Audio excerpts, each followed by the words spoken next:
في آخر الدقائق من يوم الثلاثاء، انهارت صفقة انتقال الدولي المغربي حكيم زياش من تشيلسي الإنجليزي إلى باريس سان جيرمان الفرنسي، ممن خلف غضبا كبيرا في صفوف إدارة النادي الباريسي. ماذا حدث؟ كان الناديان متفقين على تفاصيل انتقال اللاعب، وذلك قبل ساعات قليلة من نهاية الانتقال الشتوية. اجتاز زياش البالغ من العمر 29 عاما الفحص الطبي في العاصمة الفرنسية بنجاح.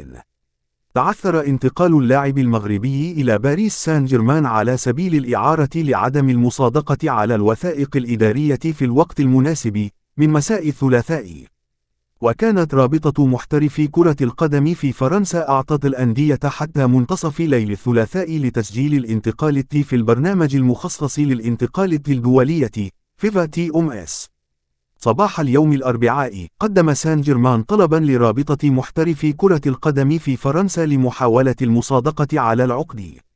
وفي وقت لاحق قررت الرابطة رفض الاستئناف القادم من الفريق الفرنسي، الأمر الذي سيبقي زياش رسميا في البريمير ليج. قال موقع RMC سبورت الفرنسي إن إدارة باريس سان جيرمان غضبت بشدة بعد الأخطاء التي قام بها تشيلسي، والتي حالت دون إتمام صفقة زياش في آخر دقائق الميركاتو الشتوي. وكشف الموقع الرياضي التفاصيل الكاملة لما دار بين الفريقين. مساء الثلاثاء بعث باريس سان جيرمان إلى تشيلسي طلبا لزيادة مدة الإعارة عند 9:40 مساء.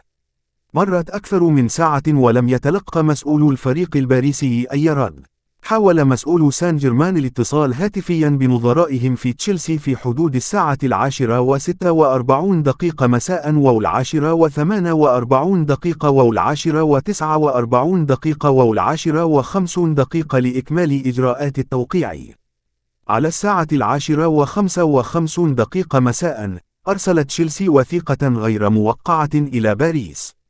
على 10:58 بعث باريس سان جيرمان بنسخة موقعة من النادي الفرنسي واللاعب. أجاب تشيلسي بأنه أرسل الملف المرفق الخطأ. ظلت الأمور على هذا الحال إلى حين انتهاء الموعد النهائي لتسجيل الانتقال هذا. وأوضح RMC سبورت أن تشيلسي يملك رواية مختلفة، لكنه لا يرغب في التعليق على ما حدث.